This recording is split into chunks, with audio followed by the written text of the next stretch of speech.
الحمد لله رب العالمين والعاقبة للمتقين والصلاة والسلام على رسوله محمد وعلى آله وأصحابه أجمعين وعلى من تبعهم بإحسان إلى يوم الدين. أما بعد فأعوذ بالله من الشيطان الرجيم. بسم الله الرحمن الرحيم. يا أيها الذين آمنوا اتقوا الله وقولوا قولا سديدا. وقال رسول الله صلى الله عليه وسلم من صمت نجا. صدق الله العظيم وصدق رسوله النبي الكريم. بزرگان محترم اور میرے عزیز دوستوں اور بھائیوں، اللہ تبارک و تعالی نے انسان کو بے پناہ صلاحیتوں سے نوازا ہے. انہی صلاحیتوں کو بروئے کار لا کر انسان ترقی کے زینے چڑھتا چلا جا رہا ہے.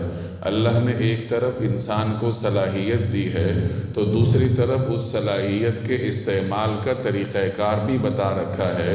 ایسا نہیں ہے کہ اللہ نے انسان کو قوتیں دے کر اپنی مرضی پر چھوڑ دیا ہے کہ اپنے منمانے طریقے سے اس قوت کو استعمال کرو، بلکہ جس رب نے قوت دی ہے، طاقت دی ہے، مختلف توانائیاں انسان کو دی ہیں، اس رب نے ہر قوت کو استعمال کرنے کا طریقہ کار بھی بتا رکھا ہے.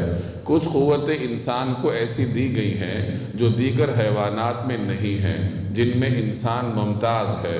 ان قوتوں میں سے ایک قوت نطق ہے، قوت گویائی ہے.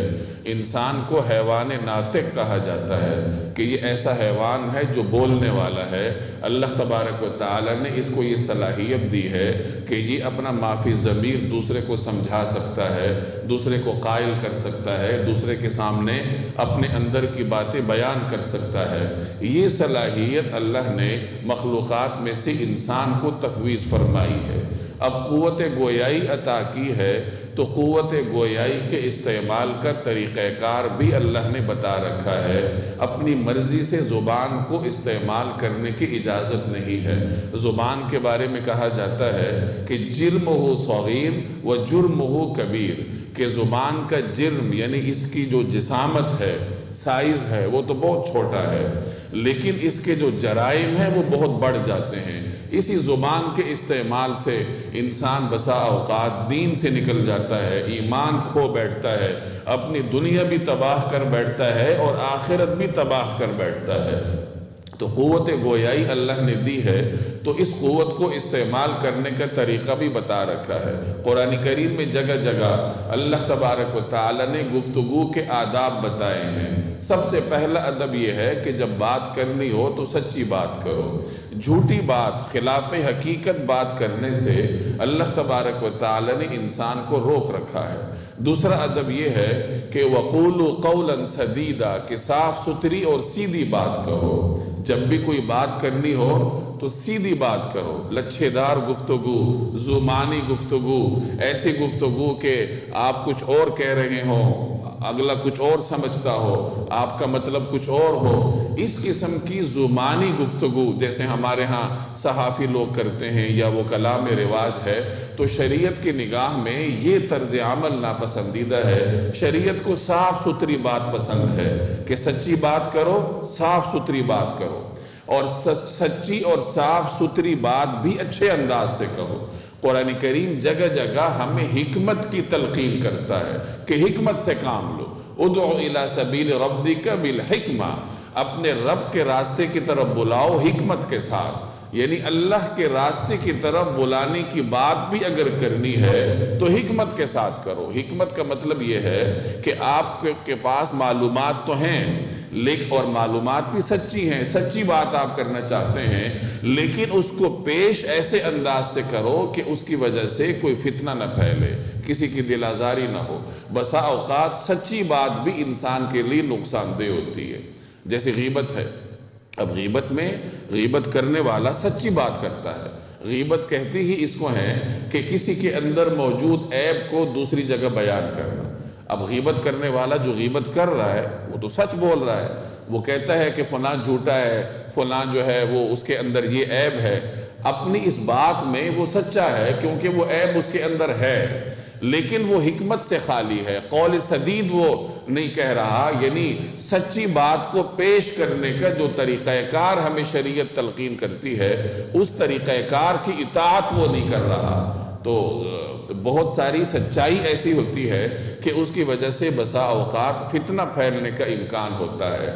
تو سچی بات کرو، اچھے طریقے سے پیش کرو، اور بات کرنی ہو تو سیدھی بات کرو۔ تیسرا اصول قرآن کریم ہمیں یہ بتاتا ہے کہ جب بھی بات کرنی ہو نرم طریقے سے کرو، لہجہ دھیما رکھو، وَقْصِدْ فِي مَشِيكَ وَغْضُضْ مِنْ صَوْتِكَ، کہ اپنی چال میں میانہ روی اختیار کرو، بہت زیادہ تیز نہ چلو، بہت زیادہ آہستہ نہ چلو، میانہ روی اختیار کرو، وَغْضُضْ مِنْ صَوْتِكَ، اور اپنی آواز کو پست رکھو، اپنے لہجے کو دھیما رکھو۔ إِنَّ أَنْكَرَ الْأَصْوَاتِ لَصَوْتُ الْحَمِيرِ، آوازوں میں سب سے بدترین آواز گدھے کی آواز ہے۔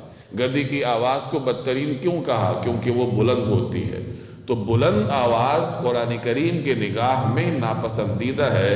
دھیمے لہجے میں گفتگو کرنا یہ قرآن کریم کی تلقین ہے۔ اس آیت میں دو چیزوں کی تلقین کی گئی، ایک تو یہ کہ چال میں میانہ روی اختیار کرو، اور دوسرے نمبر پر اپنے لہجے میں دھیما پن لاؤ۔ یہ دونوں ایسی چیزیں ہیں کہ جو انسان کے اندر کی عکاس ہوتی ہیں۔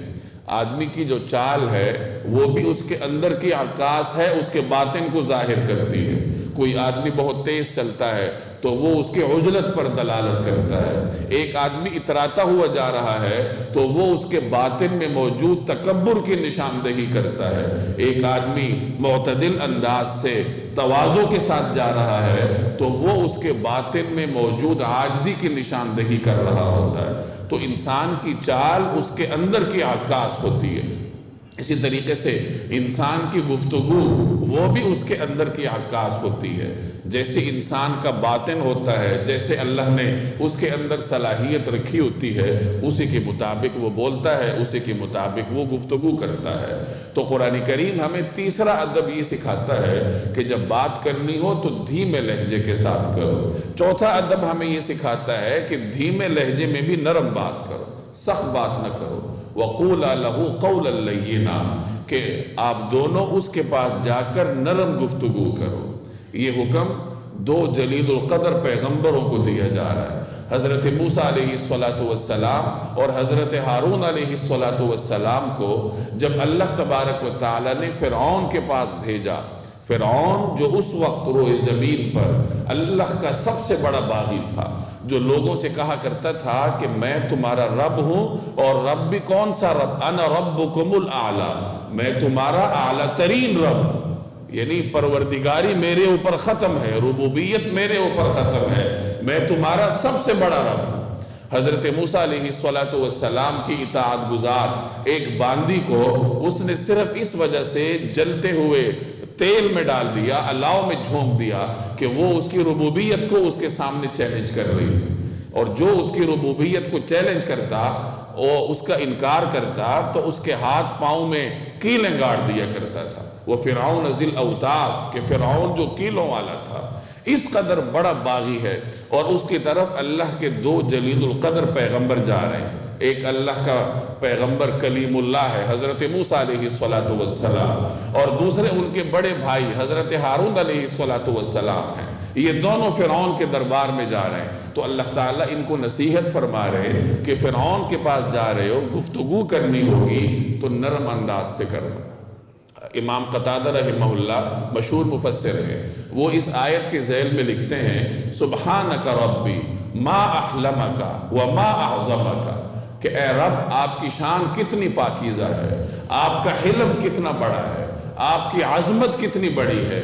حلمک ھذا بفرعون، آپ کا یہ حلم کہ آپ اپنے دو پیغمبروں کو نرم لہجہ اپنانے کی تلقین کر رہے ہیں، آپ کا یہ حلم اس فرعون کے لیے ہے الذی قال انا ربکم الاعلی، جو اس روئے زمین پر یہ کہتا پھرتا تھا کہ لوگوں میں تمہارا اعلیٰ ترین رب ہوں۔ جب اتنے بڑے باغی کے ساتھ آپ کے حلم کے یہ صورتحال ہے، فَكَيْفَ يَكُونُ حِلْمُكَ بِعَبْدٍ الذي قال سبحان ربی الاعلی، تو اس بندے کے ساتھ آپ کا حلم کتنا زیادہ ہوگا جو کہ سجدوں میں کہتا پھرتا ہے سبحان ربی الاعلی۔ یعنی یہ اللہ تبارک و تعالیٰ کا حلم ہے کہ وہ اپنے سب سے بڑے باغی کے ساتھ سخت گفتگو کو پسند نہیں کرتا، اور اپنے پیغمبر کو ہدایت کر رہا ہے کہ باغی وہ جتنا بھی بڑا ہے لیکن آپ نے دعوت دینی ہے تو نرم لہجے کے ساتھ کرنی ہے۔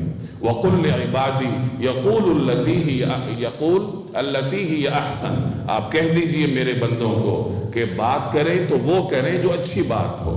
یہ سورہ بنی اسرائیل کی آیت ہے، اور یہ سورت اس زمانے میں نازل ہوئی تھی جب رسول اللہ صلی اللہ علیہ وسلم معراج سے تشریف لائے تھے، چونکہ اس کے آغاز میں معراج کا ذکر ہے۔ یہ مکی زمانے کا اخیر تھا، اور یہ وہ زمانہ تھا جب قریش مکہ کا رد عمل اپنے عروج پر تھا۔ وہ ہر ممکن طریقے سے مسلمانوں کو ستا رہے تھے، جناب رسول اللہ صلی اللہ علیہ وسلم کو اذیتیں دیا کرتے تھے، مختلف طریقوں سے مسلمانوں کو اذیت کا شکار کرتے تھے۔ آپ علیہ السلام کو کبھی ساحر کہتے تھے، کبھی آپ کی طرف جنون کی نسبت کرتے تھے، کبھی لوگوں کے راستے میں کانٹے بچھائے جاتے تھے۔ جہاں آپ دعوت دینے کے لیے جاتے وہ پیچھے سے آپ کا انکار کرنے کے لیے پہنچ جایا کرتے تھے۔ اگر کوئی مکہ کے باہر سے آدمی آتا ہے تو انہوں نے راستے تقسیم کر رکھے ہوتے تھے کہ فلاں راستے پر فلاں کھڑا ہوگا، فلاں راستے پر فلاں کھڑا ہوگا، تاکہ ایسا نہ ہو کہ باہر سے آنے والا وہ نبی کریم صلی اللہ علیہ وسلم کے پاس پہنچ جائے۔ باہر سے آنے والوں کا ذہن خراب کرنے کے لیے، ان کو افواہوں میں مبتلا کرنے کے لیے انہوں نے اپنے درمیان راستے تقسیم کیے ہوتے تھے۔ اس قدر رد عمل تھا قریش کا۔ اس جبر کے ماحول میں بھی اللہ تبارک و تعالی اپنے پیغمبر کو ہدایت کر رہا ہے کہ میرے بندوں سے کہہ دیجئے، اور اس وقت بندے یہی صحابہ کرام تھے جو کہ قریش کے ظلم کا شکار تھے، جو ان کی جبر کا شکار تھے، جو ان کے قہر کا شکار تھے۔ ایسے ماحول میں بھی صحابہ سے کہا جا رہا ہے کہ دیکھو بات کرنی ہو تو اچھی بات کرو، قریش مکہ کو اگر دعوت دینی ہے نرم طریقے سے دعوت دیں۔ اس کے ذیل میں مفسرین لکھتے ہیں کہ کسی کو یہ کہنا کہ تو جہنم جائے گا، کسی شخص کے بارے میں اس طرح کی گفتگو کرنا کہ تمہیں اللہ یہ سزا دے گا، تو اللہ تبارک و تعالیٰ نے اس طرح کی گفتگو سے بھی انسان کو منع کیا ہے، اور وجہ بھی بتائی ہے، ان الشیطان ینزغ بینہم، کیونکہ شیطان ان کے درمیان پھوٹ ڈال دے گا، اختلاف ڈال دے گا۔ وَقُلْ لِعِبَادِي يَقُولُ الَّتِي هِيَ أَحْسَنُ، میرے بندوں سے کہہ دیجئے کہ اچھی بات کریں۔ کیوں؟ اگر اچھی بات نہیں کریں گے تو ان الشیطان ینزغ بینہم، شیطان ان کے درمیان پھوٹ ڈال دے گا۔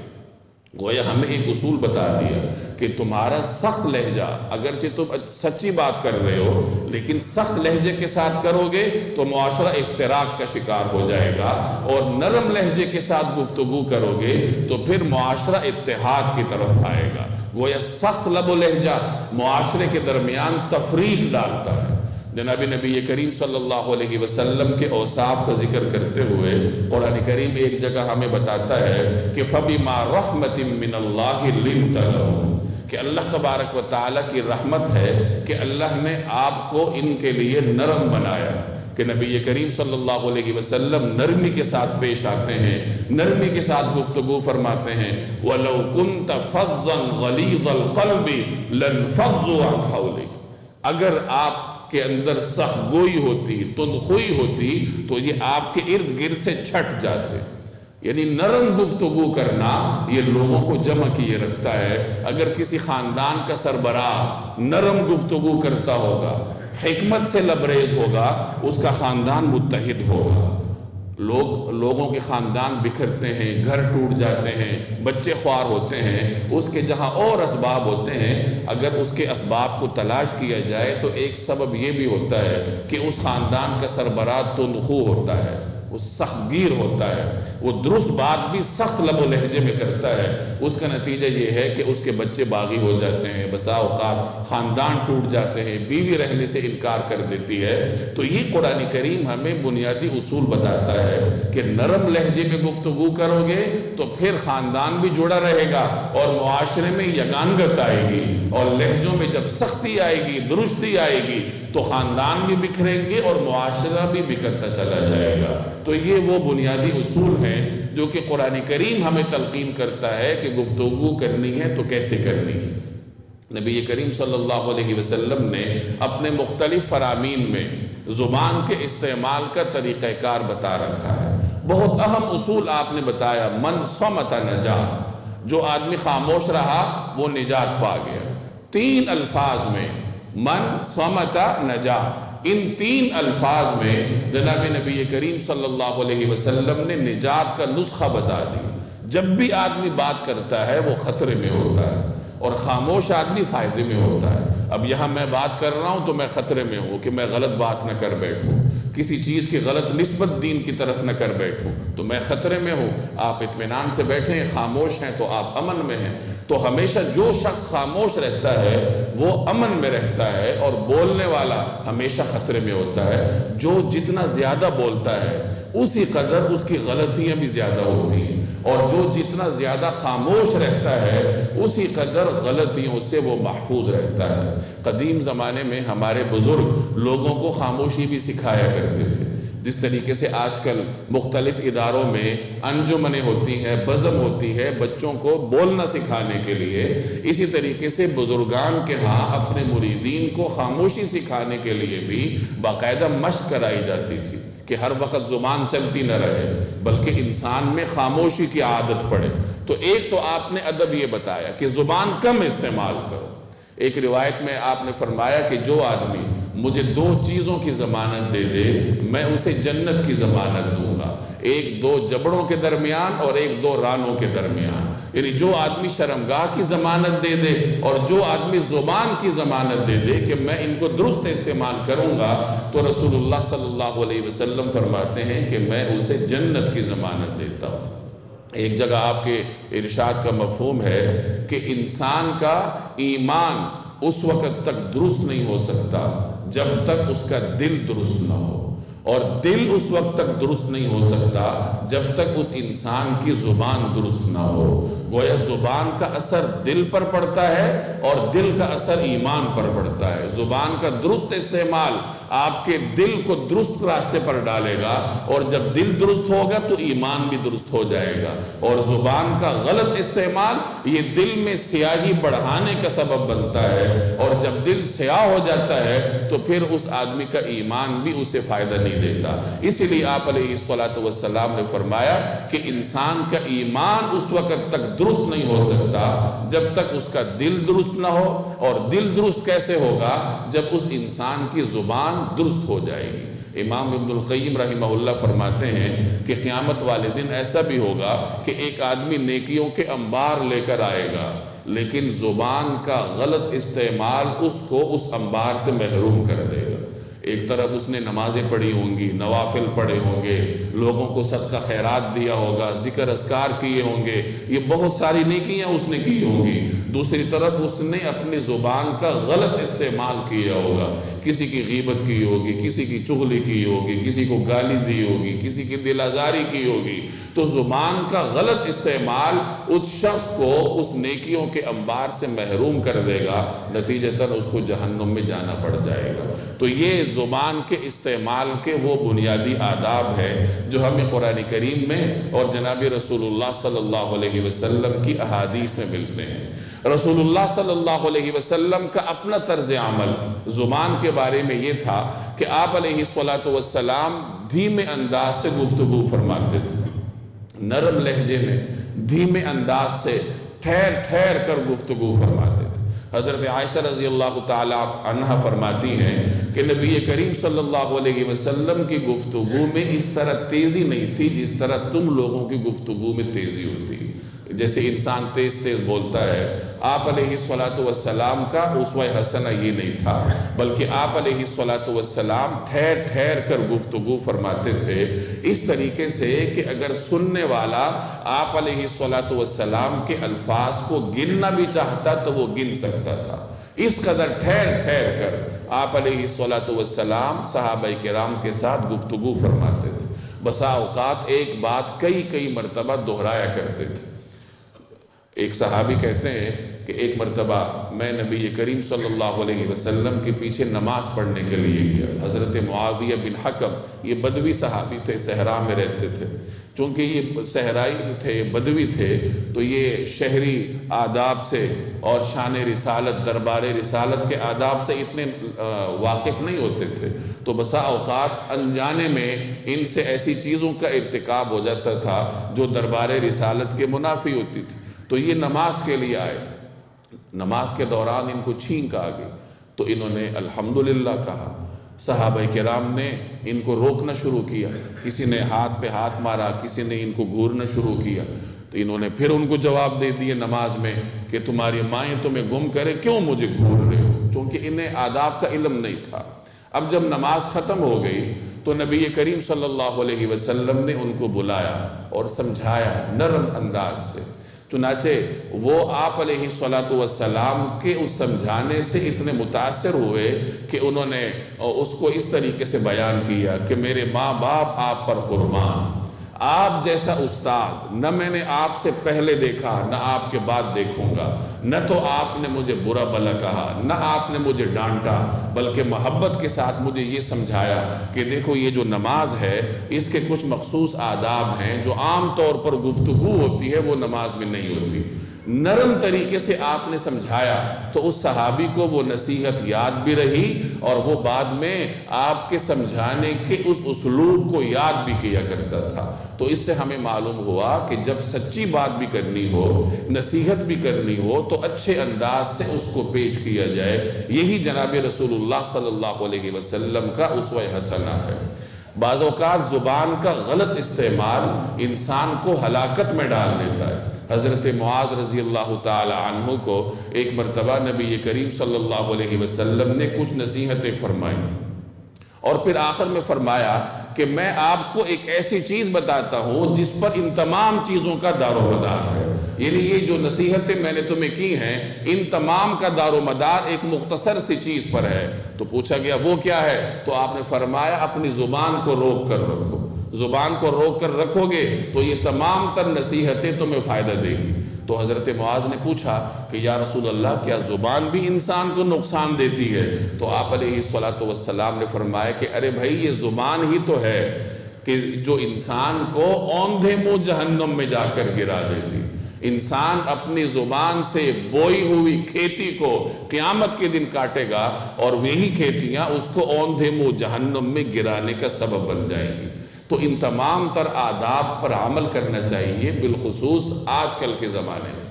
فتنوں کے زمانوں کے بارے میں نبی کریم صلی اللہ علیہ وسلم نے بہت ساری نصیحتیں فرمائی ہیں۔ ایک روایت میں آپ نے فرمایا کہ فتنوں کے زمانے میں بیٹھا ہوا آدمی چلنے والے سے بہتر ہوگا، چلنے والا آدمی دوڑنے والے آدمی سے بہتر ہوگا۔ اسی طریقے سے ایک روایت میں فرمایا کہ ایسے زمانے میں تمہارا گھر تمہیں کافی ہو، یعنی اپنے گھر میں رہو بنسبت باہر جانے کے۔ انہی نصیحتوں میں سے ایک نصیحت آپ نے یہ بھی فرمائی ہے کہ فتنوں کے زمانے میں اپنی زبان کی حفاظت کرو، کیونکہ بسا اوقات زبان وہی کام کرتی ہے جو تیز دھار تلوار کیا کرتی ہے، کہ انسان زبان سے وہ کام کر بیٹھتا ہے جو بسا اوقات تلوار سے بھی نہیں کیے جاتے۔ عربی کا مشہور مقولہ ہے جس کا مفہوم ہے کہ تلوار کے زخم تو بھر جایا کرتے ہیں، زبان کے زخم نہیں بھرا کرتے۔ تو ان تمام گزارشات کا خلاصہ یہ ہے کہ انسان زبان کا استعمال کرے، اچھے طریقے سے کرے۔ اگر کسی کے ساتھ آپ کا اختلاف ہے اس اختلاف کا اظہار کرے، شائستگی کے ساتھ کریں، چاہے وہ آپ زبان سے کریں یا لکھ کر کریں، دونوں صورتوں میں شائستگی کے ساتھ کریں۔ اگر اللہ تبارک و تعالی نے فرعون جیسے باغی کے ساتھ حضرت موسیٰ علیہ السلام جیسے پیغمبر کو سخت گفتگو کی اجازت نہیں دی تو پھر آپ اپنے سیاسی مخالف کے ساتھ سخت گفتگو کیسے کرتے ہیں؟ آپ اس کے لیے طنز کے جملے کیسے استعمال کرتے ہیں؟ کیا قیامت کے دن ہم اس طنز و تشنیع کو ثابت کر سکیں گے؟ تو میں نے اس لیے گزارشات عرض کی ہیں کہ آج کل ہمارا سیاسی درجہ حرارت اپنے عروج پر ہے ہر آدمی سیاسی تجزیہ نگار ہے تو تجزیے ضرور کریں، لیکن شائستگی کے ساتھ کریں، دلائل کے ساتھ کریں، حکمت کے ساتھ کریں۔ آپ اگر سچی بات بھی کریں تو حکمت کے ساتھ پیش کریں۔ اللہ تبارک و تعالی عمل کرنے کی توفیق عطا فرمائے۔ وما علینا الا البلاغ۔